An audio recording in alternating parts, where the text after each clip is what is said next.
the cost of that, trying to prove yourself, pushing yourself, trying to stand out in hope that you're not on an LR, the cost of that can be really catastrophic on both a professional and personal level. Welcome to the Cables to Clouds podcast.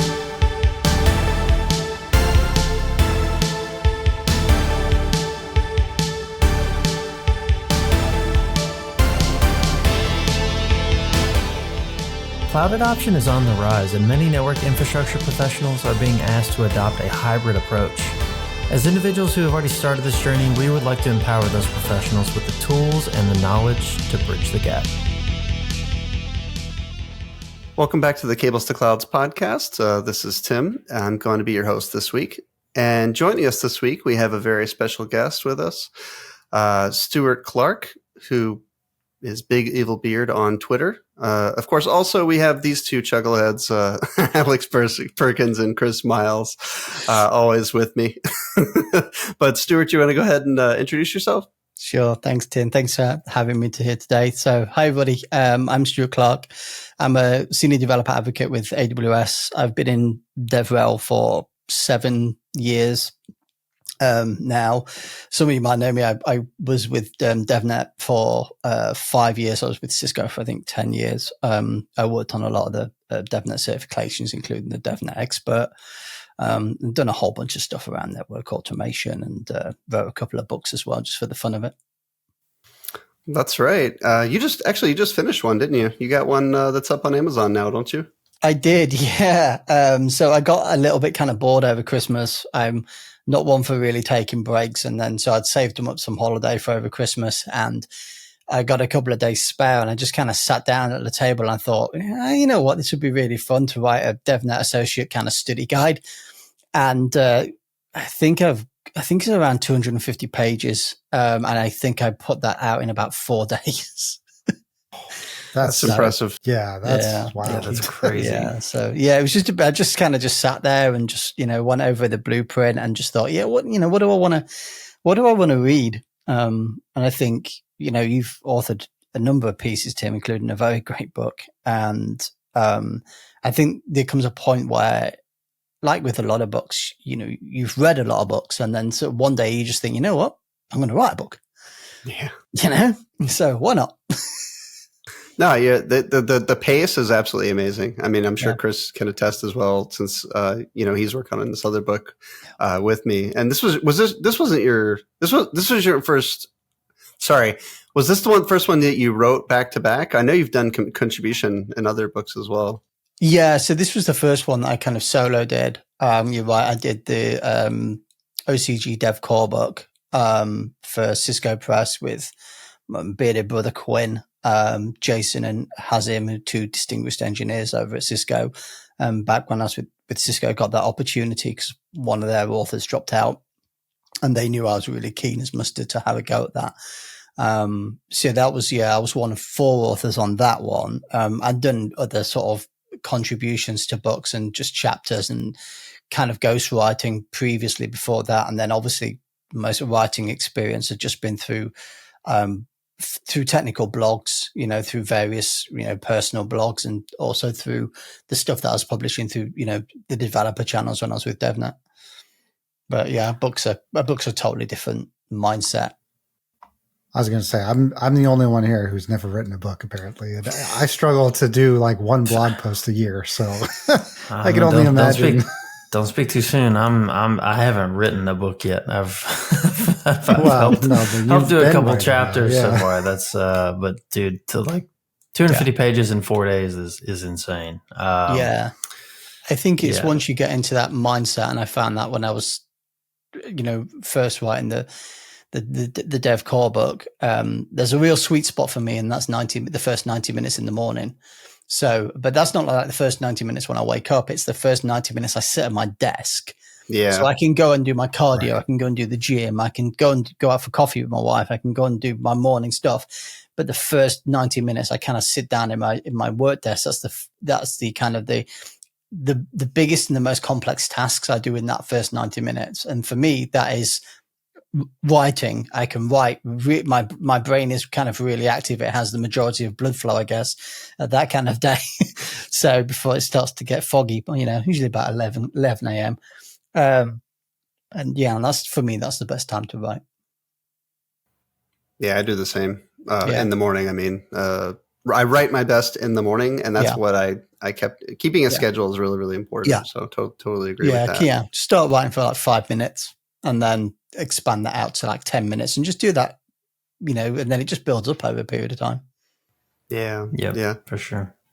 So yeah, actually, this is a really good segue because you mentioned, especially that you start writing when you get down to, sit down at the desk, but you actually do some things before that. And, one of the reasons that we asked you to be on today is because, well, besides the fact that you're an awesome guest and we love you, is that you've been really vocal lately out, in the community and on Twitter and stuff about kind of how you've kind of seized the reins of this mental health journey that you're on. And I'd really like to, I mean, a lot of podcasts have done a lot of things about mental health, but I'm really like, obviously we've known each other for a while, right? And we both have had our, ups and downs with it ourselves. So, call it selfish, but I really wanted to dig into your brain a little bit and talk about that. So maybe just start with, when you kind of said enough is enough and kind of seized the reins for yourself on the whole mental health journey. Yeah, I think, Tim, it became a kind of, I think I needed to take a little bit more stock about my life and my well-being. There's, as a developer advocate or somebody that's also as well a natural empath as well, you can give. And you can give and you can give and you can give. And as the saying goes, you can't pour from an empty cup, And I take being an advocate really seriously. It's a privilege to be an advocate, especially, when you're like me, you're, subservient to your community. You're a conduit for many people. And also as well, you're kind of a North Star for people as well, because people follow you and they look for you for advice and they look for you because they want to walk a similar sort of journey as you as an advocate. But for me, it wasn't just one big event, but it was kind of the series of just small awakenings that made me realize how crucial mental well-being is, not just to individuals, but for our entire community and even, in the workplace. So probably like you and a lot of other people, you see friends and colleagues and they're struggling silently. And they've always had this kind of way of realizing when people are struggling and just reaching out and saying, hey, are you okay? You kind of just see a change in pattern in the behavior. And even then, it's just sometimes a feeling, that you just want to check in with somebody. And they might be putting on a brave face and they're dealing with something, that's in a turmoil. And then so I kind of realized that far too often we treat our mental health as this afterthought instead of making it a priority right from the start. So I started, when I started having like really bad anxiety probably about 10 years ago. And honestly, for me, it just came out of the blue. I didn't understand what was going on. I didn't understand now the way that my mind was actually working. And so it's been a real it's been now a good 10-year journey and a lot of reading, a lot of research and a lot of talking to different people from all walks of life, or as many people as I can, just getting different perspectives of what it is like to actually put your mental health at the forefront of everything that we do with your life. And yeah, that's really where it started, just the series of small awakenings and just steps moving forward into it. Yeah, I think I was kind of like you for a long time, whereas like I will I found it hard to actually empathize with people that were suffering from anxiety because I didn't understand it. I was like, I've never really felt that way. You know what I mean? And as of late, I've started to like have these like instances where I actually feel it, and it is truly like crippling. Like you don't really know what to do in the moment. It seems like you don't have control, and that's another thing that really scares me is losing control, right? But it's funny because, you know, like obviously you talk about prioritizing mental health, but you also previously just said that you're a person that doesn't really take a lot of breaks. So, I mean, is it more an exercise of kind of staggering your breaks into your daily life in a much more organized fashion to make sure that you don't, need that big break towards the end or something like that? Yeah, it is. And it's also, I work incredibly fast. I mean, that's one of the things that people have said about me. They said that, I'm able to execute really, really quickly. And for me, what I used to do in the past was anything that was on my plate, I would try and execute it all in one day. Absolutely everything. I would try and do everything in one day. I'm the same way. Yeah. And it's a very, very bad habit to get into because you're kind of, I've always lived in this like paradox where it's me against me. And I have to be better than the way that I was the day before. And that isn't possible, It's Right. it's not possible to do that. Your days are different and your priorities are different day by day. And so I've learned to pace my work. Now I've learned to slow down. And this was part of the journey that I went on, was instead of living in this future. So as we know with anxiety is that anxiety is pretty much living in the future. You're catastrophizing about something that is possibly never going to happen. And so you kind of reach this point where you're looking at something, and then what your brain says is, okay, you've got these like 5 options, just for example. And what your brain will do is it'll start eliminating these, starting off with the least likely to happen. And then you've got catastrophizing where your world is essentially feels like it's going to implode, and it's the worst case scenario. That's where your brain will just go to. You will go to straight to level 5 straight away. You'll catastrophize. The chances of that actually happening are thousands to 1, even sometimes millions to 1 of that actual aspect actually of your life playing out, or what you're thinking you're playing out. And so, you mentioned there about control with anxiety, and the one I exactly said those exact words. And what I learned with anxiety is this: you can't control it, and by trying to control it, this is what makes your anxiety actually worse. Yeah. And it's releasing that, and it's living in the present. This is the point that I got to. So depression is thinking a lot about the past. Anxiety is catastrophizing against the future. To actually get to that state of inner peace, you live in the present. And so this is the point now that I am slowly getting to. And it's a journey, a real journey to get to this, to live in this inner peace kind of moment, which is like when you look at a chart of vibrations, for example, the lowest vibration is shame and guilt. The highest vibration is kind of inner peace. That's really where you want to aim to be, at the highest end of the vibrational scale.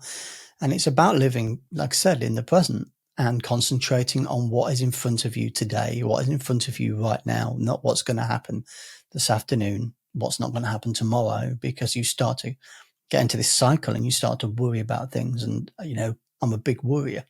So I worry about things which haven't happened and most of the time never happen. So, it's a very different place or thought to be in with your mind. And it can take a lot of training to do that. It's funny and we've talked about this, you and I, probably 100 times already. So but it's funny to, what you said about living in the present is a funny statement, because not funny, but like I guess it's a good statement, because one of the ways, when you're having a panic attack that they tell you to pull yourself out of the panic attack is to focus on what you can see, smell, Yes, sense. grounding. You ground yourself in the present. So I find that to be a very prescient thing. And I'm a person who struggles with panic attacks, especially the catastrophizing part, right? Yeah. 1 out of 3 times I get on a plane, when we take off, I'm fighting to breathe, like on a plane. Even though I know I've ridden so many planes so many times, right? It doesn't matter, right? It's it's a parasympathetic response, meaning like you don't control it. Yeah. The parasympathetic nervous system, I think PNS I've done a lot of reading on this, and it's kind of like parasympathetic nervous system is kind of like the accelerator.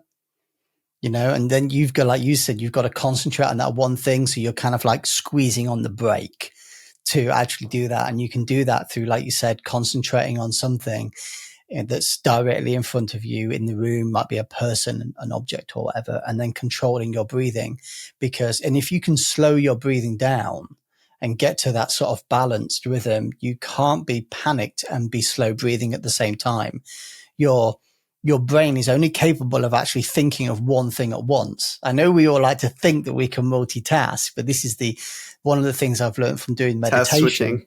Yeah, exactly. Is your brain can only think about one thing actually at once. That's the only thing it can do.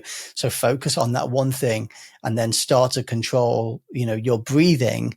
And it takes a little bit of practice to do. And like you said, that really does help with panic attacks.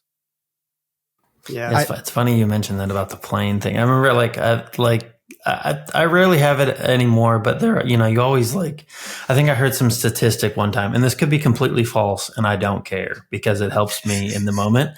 That 99% of plane crashes happen within the first 30 seconds of takeoff. Yeah. So I don't know if it's true. Don't even tell me if it's true because I don't want to know. But it helps me when the plane's taking off. I just kind of close my eyes and count to 30, and then if I'm still there, then it's all good. But it's like if I didn't have that grounding thing that I can just focus on for that short period of time, I would probably freak out. Yeah. Okay. I was going to say, it's a little bit ironic about the, I think 2 of the most well-known books kind of in this area would be Atomic Habits and Deep Work. Right, you mentioned how you can't really be the better version of yourself every single day, even though that's the kind of the whole premise of the Atomic Habits book, right? But it's it doesn't really tie the two together. What you're talking about is kind of almost like a gap between how you can improve every day while also staying grounded. There's a gap missing there between those 2 books, I think, and I think this is what you're hitting on.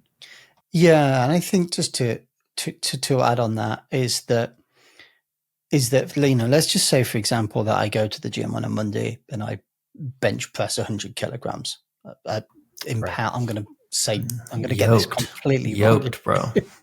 In pounds, okay. So let's just say I do 200 pounds. For example, I go and I bench press 200 pounds.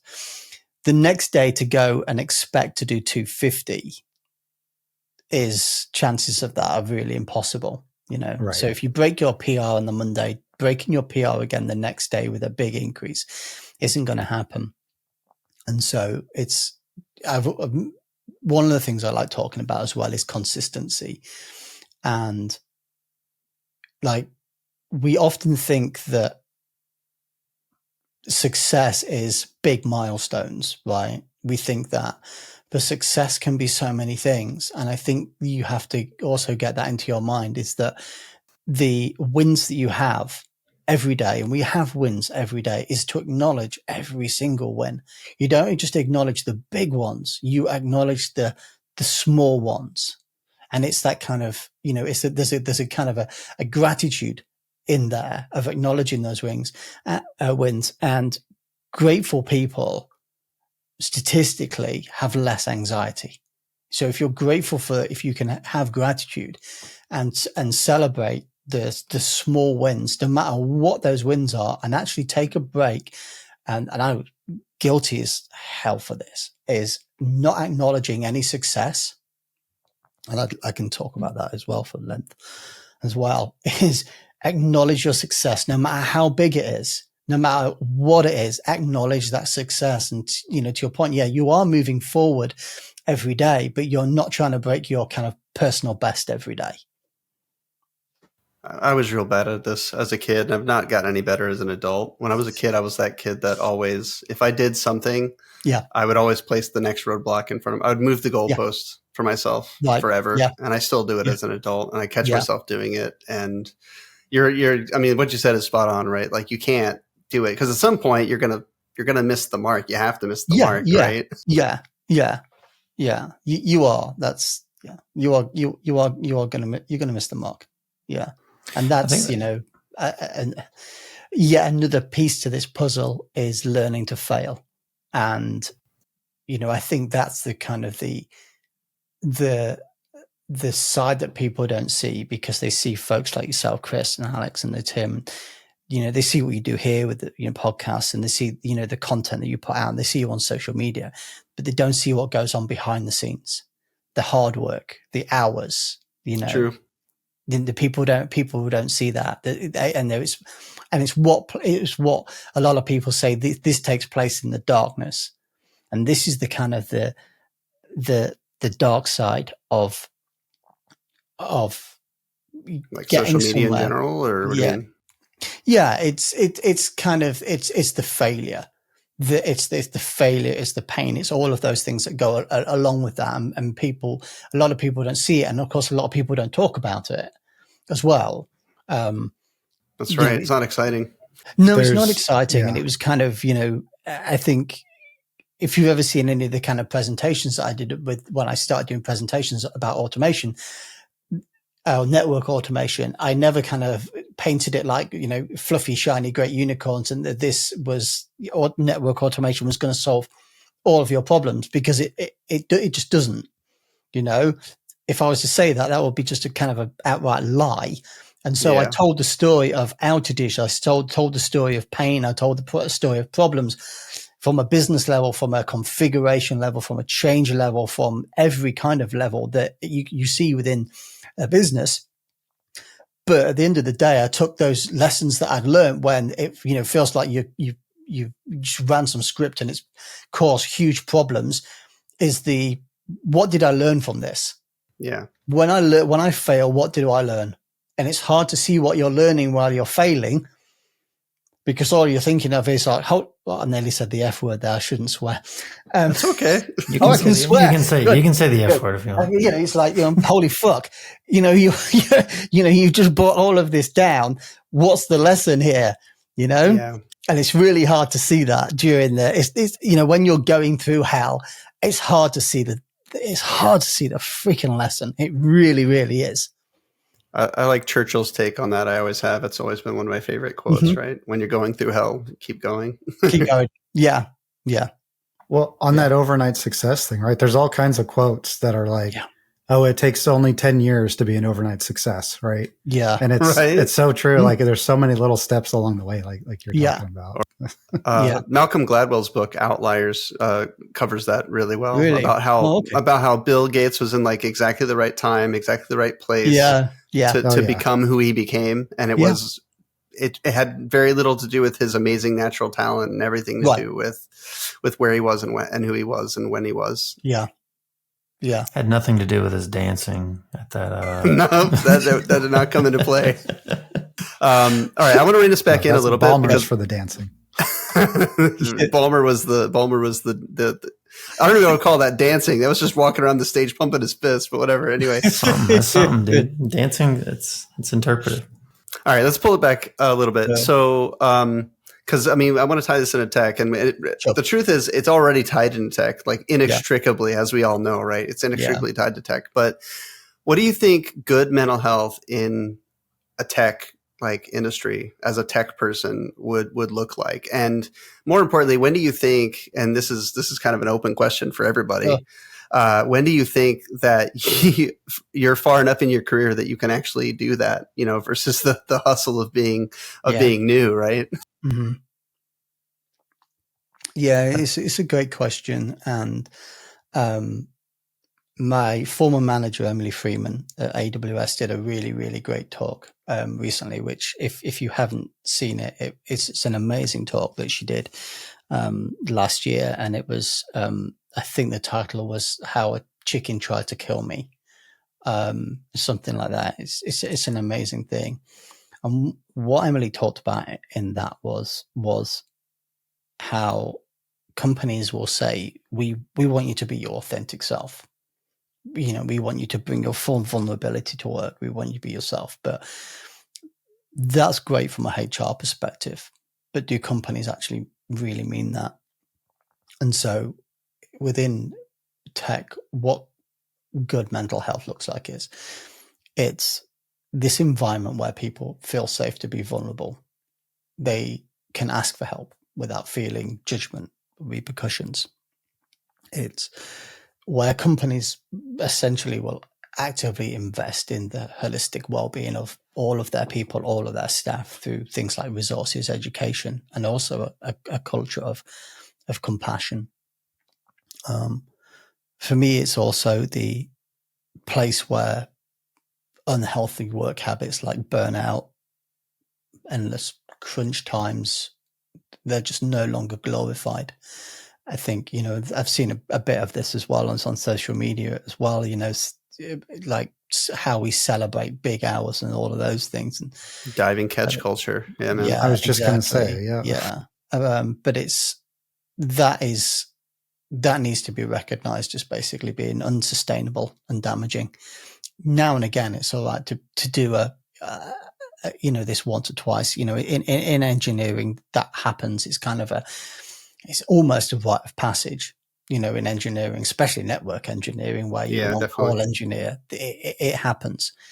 But the stage of your career absolutely influences your experience very early on, and there's like an intense pressure to always, prove yourself, especially in the early days. You see it in job space. You must hit the ground running, and all of this, the buzzword, and there's also the kind of the culture as well, where you're not only working around the clock, but you're also expected to chase that next promotion. Yeah. And it's okay to have that conversation with your manager and with your leadership to say, I'm not interested in going to the next grade, because it's kind of, there's a really great book where I think it's called, It Doesn't Have to Be Crazy at Work. And they kind of talk about this process of, you say you get to this grade, let's just give it a hypothetical number, just 10, for example, say you're a grade 10, and you do this grade 10, you just get good at being a grade 10 and they promote you to a grade 11. And then all of the pressure from the grade 11 is you expected to perform at this grade 11 for the next cycle. And you've only just learned to master this grade 10. And so it has to become achievable, and it has to be doable, and it has to fit in with your entire life, your structure as well. It's you and me and everybody. We've seen so many immensely talented people just flame out. Oh yeah, because, big time. They fail to set boundaries. And we have to challenge that idea that professionally success does not require sacrificing both our health and our humanity, right? Yeah, I think there's a big danger, and everybody has to make their own choice on this, especially because everybody's different. But in making that trade-off between, where do I want to be in my career? How quickly do I want to get there? Yeah. What's important to me right now versus 10 years from now? And what am I willing to trade for it? Is mental health one of the things you're going to burn out, doing it? And the answer usually is yes, especially in technology. It's a treadmill. We've said that 100 times in this podcast, right? Yeah. Technology is a treadmill and you're always on it. Like once you're in it, you're always on it. And with that, I've always felt that with technologies, you're always going to be 2 steps behind. You're always going to be just when, it's like, just when I thought I was getting the grips of Python, so, everybody started using Go. And I'm like, I've only just learned Python. And now I'm like, it's so true. And this is the thing. And you kind of see it and stuff. And you think, how am I meant to do this? How am I meant to stay on top? And it's like, not everybody knows everything. That's impossible. It's just a myth. Yeah, there's some really, really smart people out there. We all know some really, really smart people, but they are very, very few and far between that they know such a lot they seem to know to master all of these things. But really, everybody's kind of really good at 2 or 3 things, and that's it, you know? Yeah. And, you know, once in a while you find the people that are good at those 2 or 3 things and are also good at communicating those things. And those are the ones that really move the needle, right? Yeah. Mm-hmm. Yeah. Yeah. Yeah. One thing I think, obviously talking about burnout, and you're talking about the idea of acknowledging your successes or your victories pretty much on a daily basis, right? Do you feel that using that exercise helps you avoid burnout because you can see at least some kind of progress every single day? Because I mean, in my events where I've reached burnout, it's like I feel like I'm just on the hamster wheel going nowhere. Yeah. And it's just like I'm sprinting on it, right? And I'm running as fast as I can and getting nowhere. Do you feel that kind of goes hand in hand? And if so, how are you acknowledging your small successes? Are you writing them down, or are you just, having a moment to think about them later in the day? I feel like we've talked a lot about the why, and now I kind of want to get into the how. Yeah, there's a couple of ways to do that. And I know a lot of people say, that they write their things down. And I think it's whichever works for you. You can write them down, or you can think about them, or you can sit with somebody and you can actually do it, almost like kind of pair programming. You can sit down and you can say, let's talk about the 5 things that make me happy. But, as long as you acknowledge them, I think that's, the kind of the main part is actually acknowledging those things. For me, it's, I acknowledge them at nighttime. That's my acknowledgement. And I look back on my day and I think, these are the things which I've achieved today. And these are the things which went well today. And then once I've gone through those and I've kind of reaffirmed that positivity, then it's really, really difficult to think, what were the things that went shit? What were those things that went, completely sideways? And you look at those things, they did go completely the way that you didn't want them to go. And it's kind of like, well, what can I have done to have veered those back in? What's the process like? So, a couple of different ways. Write it down, think about it, acknowledge it, say it out loud, whichever way you've got to do it. I think and I can't remember which book can't remember for the life of me which book I wrote it in, as well as the accountability mirror. I think it's a David Goggins book, actually, and he talks about the accountability mirror. And it's basically looking in the mirror and saying, okay, I'm accountable for this, but you can do it in a gratitude way as well. You can just full look at yourself in the mirror and say, I did this well today, and fuck, I'm amazing. I'm fucking amazing. I'm a rock star. That's it. Period. And just repeat that over and over again, and then try to find the negative things off that. And it's really difficult. Yeah. I think also this is like kind of like a side benefit that I don't hear talked about often, of something like a performance evaluation. Yeah. But the problem is, at least most of the places I've worked, they're usually done by yourself. Right. And they're not really self-evaluate. Yeah, exactly. Yeah. And I just think if there was some kind of system for better feedback like that, that would also help a lot, just to have, like you said, like you can sit down with somebody, but to have that peer or supervisor review and their perspective on things that you're doing well and maybe things you need to work on would be extremely helpful. Yeah. Yeah, I agree. And I think, we have a very nice system at AWS for that as well, for peer reviews with managers as well. I think for me, in the corporate worlds that I've been in and things, everywhere that I've been, it's I think it's called Ivy, what we use at AWS. And that's, for me, that's about the best system that we have for feedback as well. So you get feedback from others, and you can ask other people within your team, other people outside your team, how you're working with, and it has to be a kind of a the things that you do well and the things where you can improve. There has to be both in there as well. Yeah. And they have to for align sure. they have to align with, AWS's tenants as well. So, you've got disagree and commit, all kinds of stuff, within the AWS tenants. And it's those things where you're, working with others and you're collaborating, and where you're, always thinking about putting out the best content, in my case, content, that I can, and how that aligns to our organizational goals and things. But then, I can ask for feedback on that from others, and they'll give you that back. And then you review that with your manager as well. So, you go over all of these things with your manager step by step, and you go over that. And it is good to go over to go over to all of those reviews. And I've been in a couple of places with a couple of leaders, and you've sat down at the end of the year, and they've just said you're far exceeding, your job, and you're doing really well, and projects were delivered on time, and doing this. You're like, great. So pay rise, well, not quite. Well, wait a second. You just said I'm doing everything right. Well, and you gotta think, well, and that's. No, I actually, this is good timing as well. I want to draw this towards something, and it's a theme that we're just going to see probably throughout 2024, sure. Right? The industry is on fire right now.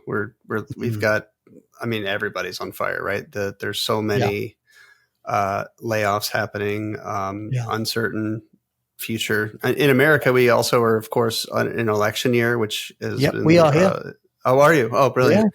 Yeah. So same kind of uncertainty in America, and I'm sure in the UK as well. You see a lot of businesses unwilling to commit, unwilling to do anything in an election year. We're waiting to see, where the hat's going to fall. Yeah. So I don't predict great times ahead for 2024. So, if we could tie this a little bit, to all the people that are impacted by this, and let's just acknowledge that, psychologically being laid off is just one of the worst things that can happen to a person. I'm speaking with some folks who are going through that now, and a lot of the companies, and I've always enjoyed networking with people. I've always enjoyed speaking with people, meeting people. One of the first things when I got into tech was grow my LinkedIn as wide as possible. Connect, pretty much every day I was sending out 20 requests, every day, meeting people, finding out what they did, how they worked and everything. And then, if you get the chance to, face to face, then even better to network with them. And then, because your network really is your worth.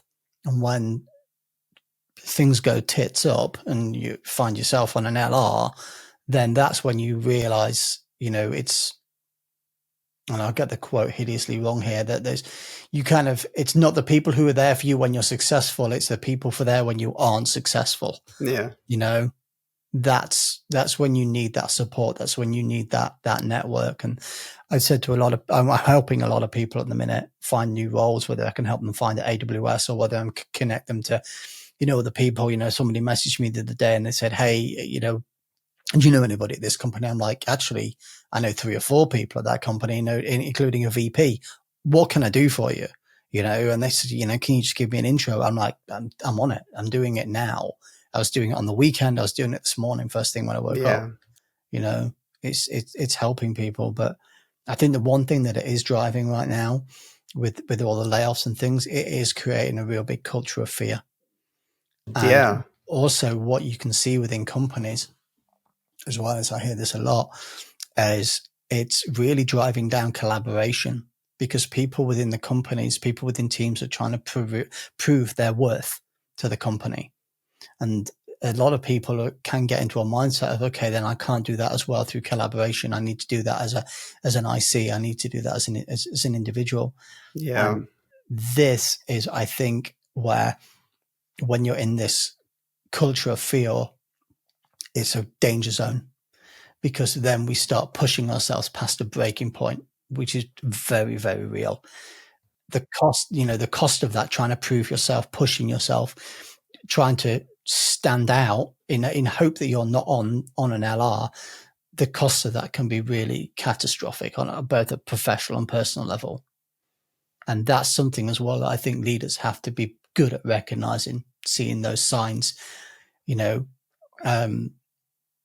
within both themselves, within others, and intervening before that's too late as well. It goes back to that thing that we said right at the start about control what you can control, let go of everything that you can't control. Yeah. I think it kind of echoes back to the point we were talking about being able to monitor your performance in some capacity. Yeah. And I think it's important to do that for yourself just as much as you expect your employer to do that. Right. Because if you're wanting, performance reviews to come down from your manager every so often, that's fine. Yeah. But if there is a moment where you get laid off, then you're going to be like, oh, well, Megacorp was just telling me that I was exceeding expectations and doing great for 12 months. And then they just laid me off. So that means fuck all, right? I think it's good to monitor your wins in your professional and personal life, right? Because we don't do this just to make the shareholders happy, right? We have lives that we want to lead and things like that. So I think it's just making a point that I think it's just as important to measure that. I think that's something that I learned that early on in my career as well, is that especially when you're negotiating moving forward, whether that's into the next level, the Rex Open, you're trying to, get into that team lead position in your team, or you're looking to level up in any such shape or way, is having a list of all the achievements and the successes that you've had. Yeah. Within that company, I know a lot of people who've gone for like principal engineers within companies, and the principal is a big leap. For a lot of companies, it's not, your manager can't just make you a principal. And then that can't even be done by your manager's manager, your director. That often has to come from such a senior level, and everything has to fall right. The finances have to be there. The rec has to be there. The moon has to be in the third quarter. There has to be a small dog, passing through the sun on a Tuesday morning with a half a tail or something. For you to get that, it's such a difficult position to get. And then a lot of times, you have to appear, and not only does your manager have to have all the evidence, you have to have the evidence, and you have to be prepared to speak about it. And so how many people can you actually, or how many times can you say, okay, so you've got on this principal package here that in 2018, you saved the company this much amount of revenue, £50,000, $50,000 per month in revenue because, you did this, you did this, you did this, you did this. Tell us about that.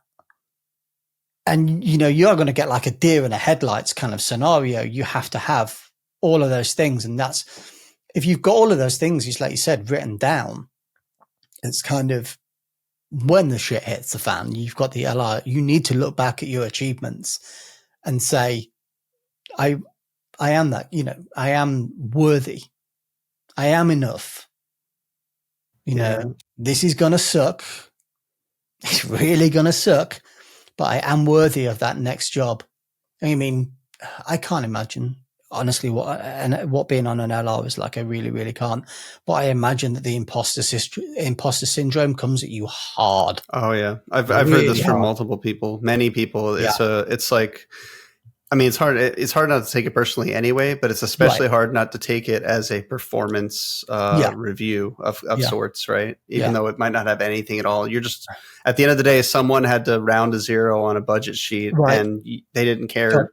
Like, it's you want a reason, right? You want a reason. You want to be able to blame it on something. And it's easy to blame things on yourself because that's that's what you know about fallout. Exactly. Yeah, that's kind of how we're brought up, isn't it? Your first girlfriend dumps you, and you're kind of like, well, why? And she sort of like just shrugs shoulders and says, I don't know why. And you're like, well, it's me then, and then we kind of have this culture of blaming ourselves. And I think it can start from something as simple as that. Oh, it's me, and you start blaming yourself for those, and you're looking inside and looking. And that is this, when we were talking about that vibration thing, you're looking at that kind of guilt and you're looking at shame, and it's a very bad place to be.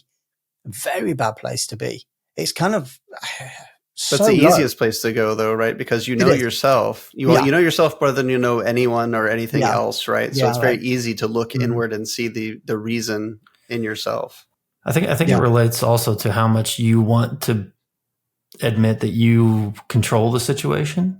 Like if you are blaming something on yourself, it's easy to be like, oh, well, it happened because I didn't do something. Yeah. I can be better. I can do it. Where if it's out of your control, even sometimes you'll draw correlations like, oh, well, I should have done this, 3 months ago, but you're not forgiving with yourself, right? You're not saying like, oh, I should have had the foresight to see this or something. It's like, even though it's I want a bit of blame it on myself. Yeah. Right. Yeah.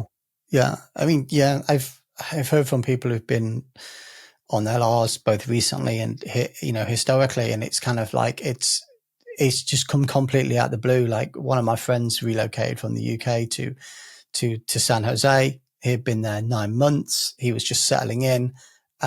He just put the deposit down on an apartment. Moved out the corporate accommodation. And then somebody came around the office and they said to him, "We're all going to this meeting room." He's sort of like, why? What are we going to the meeting room for? And everyone's like, don't know.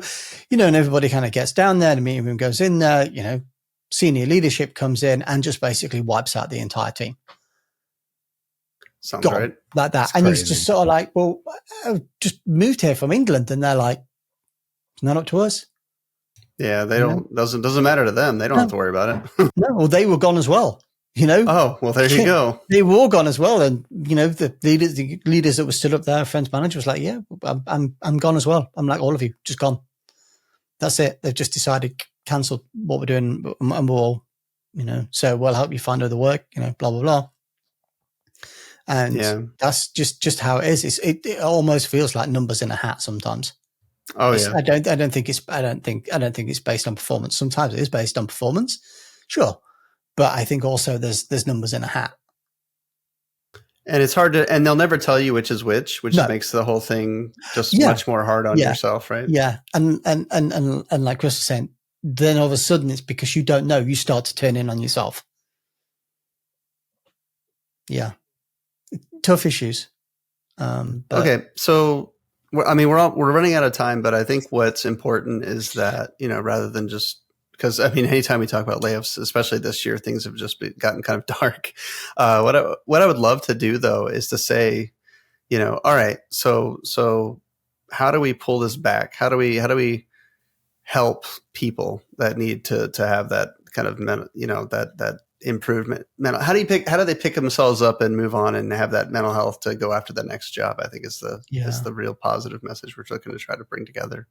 I think it really starts with empathy. And for ourselves and again, those around us. So, how if something happened, Tim, and how would I talk to you about that? How would I comfort you? What were the things I'd say to you? Say, hey, man, I've just been put on. I come to you and I'd say, Tim, you're going to find an amazing job. You're awesome. You've got all of this experience. You've, got all of these things and you have to, if I can talk to you that way, I can talk to myself that way. And so we have to move forward and lead with vulnerability and compassion. For me, that is the true strength. It's the truth. It's true. Really true strength within a team culture and outside of that as well. So it's, help as many people as you can. Listen when people need to talk to you, and just network your way through out of that. And it will happen. Yeah. Good network definitely means a lot. A lot. So obviously, if you haven't spent the time building the network, it's a little tougher when you're behind the 8 ball like that, but it's never too late to start building your network, to start talking to other people. No. And I like what you said too, how if I can be nice to other people, if I can support other people and believe in other people, I should be able to believe in myself as well. Mm-hmm. So Yep. All right, quick question. Rapid fire, top 3 books you'd recommend for maintaining mental health. The Business of Belonging by David Spinks is really good for community. I love David Spinks is writing. Crumbs. I'm a big fan of David Goggins. I like his I books. like Goggins too. Yeah. I'm a big fan again of Brené Brown as well, who, talks a lot about vulnerability and being yourself. I think they're the really sort of, they're the top books. I think Dare to Lead by Brené Brown is my favorite one. If you was to really push me on which one of hers is my favorite. And then, I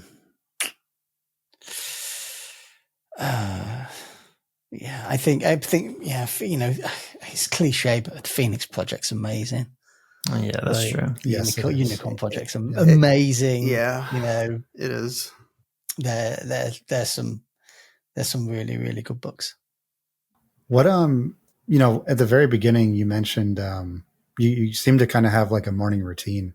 Is there like certain things that you do outside of work to kind of, I guess, keep you grounded, if you will, like mental health wise outside of work? Yeah, there is. It's a great question. I found as well, if certainly with anxiety, putting yourself in a routine is going to really help. And so,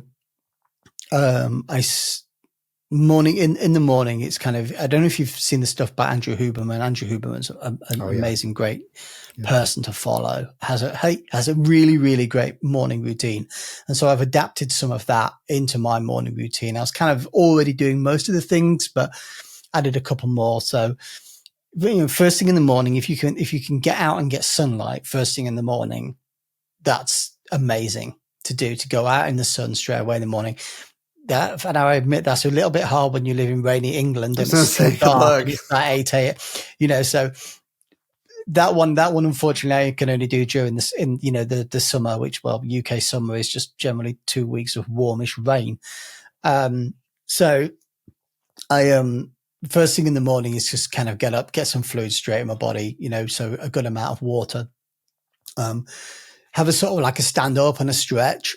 And then I'll just straight into sort of 10, 15 minutes meditation every morning. I tend to practice yoga nidra, which sounds like I'm trying to bend myself into like a pretzel in the morning, but yoga nidra is more actually centered around the parasympathetic nervous system.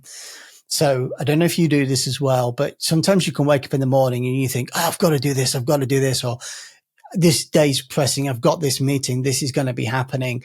And your mind just starts racing. The first thing that I want to do is I want to remove that from my day. I want to not wake up feeling flustered and I've got a million things to do. I do have a million things to do most days. And so I do 15 minutes, easy, just meditation. And meditation is, I always thought about meditation was sitting, kind of cross-legged and going into this trance kind of state. There's only a handful of people in the world who can do that. And meditation it just takes a little bit of time, but yoga nidra practices on both breathing and identifying and focusing on your body first thing in the morning. It's really good. 10 minutes every morning. You'd see the benefits after a week. I promise you would see the benefits after a week. I think that's hugely important. Yeah. I don't want to gloss over that one because it's so true. If you wake up and the first thing you're doing is jumping on your phone or thinking about the stuff you have to do that day. Yeah. And it's about removing that morning stimulus straight away. And after you've done your kind of meditation, one of the things after meditation is don't do anything too stimulating at all. So I kind of come downstairs. I've got my kind of breakfast, routine, which is exactly the same. Greens drinks, vitamins, more water. That kind of all goes in. If I don't do that and I'm doing cardio, I do fasted cardio. So I'll do 30 minutes stationary bike in the morning. If I'm going to the gym, I need food in me. So if I'm not going on the bike, it'll be straight for breakfast, or after the meditation, it'll just be 30 minutes, just gradually on the bike, come down, breakfast. I'll either go to the gym. If I've not done the bike, I haven't done that. My wife and I will go for a walk. And then, so after that, I've come back and, I'm a big lover of coffee, even though I'm only allowed 1 cup a day now. So I kind of come back and I have that's when I'll have my morning coffee. We might go out for coffee, and then that's when I'll start my day, but I'll wake up for 6 in the morning. I always get up at 6, and I'm kind of always sort of, and by the time it comes around to about 8:30, that's when I'm starting to begin to check emails. Even if I've been to the gym, I'm checking emails 8:30, 9 o'clock. That's when I'm going into my work mode, and then so don't start too early, basically, is what I'm hearing. Yeah. Don't start too early. Don't work too early. Don't get too stimulated too early. Give your body, give your brain a chance to ease up into it. Yeah, ease into the day. And then, that's good. Just go through my tasks and take out all the important stuff first. Work out all the, what's the most important stuff to do. And then anything that is kind of needless waste will just go into the afternoon. It will just go into the afternoon, or might even go to the next day. If it's not on that kind of high level priority list for me, I have my priority things that I work on. And then just make sure, plenty of fluid going in, food just to graze on during the day to make sure you're getting a break and getting out. I have 2 45-minute walks a day as well. So I'm up and about walking as well. The rest of the day is herbal tea and water. 2 liters of water a day. Balance your nutrition out, because you've got to have a healthy gut, because the gut is a second brain, and you get 30% of your dopamine from your gut as well. I've read a lot about that. It's kind of interesting. I've been working on my gut health a lot the last couple of months as well, because I've had IBS all my life. So get yourself into that routine and consistency. Yeah, routine and consistency. That's what everybody says. So especially if you want to take the reins of your mental health, it starts with all of those things, right? Because you got to slow your brain down and let your brain slow down, to be able to really take things in. Just take things in. It's a fast-paced world, and everything is getting quicker. I mean, are we down to 1 second videos now for people's attention? That's kind of really what it feels like, isn't it? And you're doing this all day, or this, where your attention is, and you're looking for that dopamine rush. Yep, exactly. All the time, and it's kind of it's an addiction. We could do a whole other episode about how our kids are going to be in trouble because we're training them with this kind of media. Yeah. But anyway, no, we need to go ahead and wrap up. So I want to thank you, Stuart. This has been awesome. Thanks for coming on. Thanks for making the time. I know it's late over there in the UK, so it's great having you on, brother. Hopefully we'll be able to do it again. Yeah, I love it. Yeah. And I think it's, I just want everybody to wake up every day, like I said before, and create the individual that you truly admire. Don't lie to yourself, and give the person that you are to the people around you. That's your only goal. And for me, it's all about don't wait for nothing to change around you. Change, and then watch how everything changes around you. I read a really nice quote the other day, and it said, "The world is not as it is. The world is as you." That's good. I like that. Yeah. Any final thoughts, Alex, Chris? No. Thanks, Stuart, for coming on. I think this is a great topic to discuss. So appreciate it. If anyone ever wants to talk about this stuff, please feel free to reach out to any of us. Yeah. And ditto. All the stuff that Stuart talked about today, we'll throw it in the show notes as well. So we'll get it all. We'll have a packed one. Yeah. So thanks again. Appreciate it. All right. Well, let's go ahead and close it out. I'm Tim. This has been the Cables to Clouds podcast. If you like what you heard or saw, or both, go ahead and subscribe to us on your favorite podcatcher, YouTube. Go visit Chris in Australia. He'll put you up for the night. All of those things are fine. I got you. All right. He's got us. All right, guys. Until next time. Take care.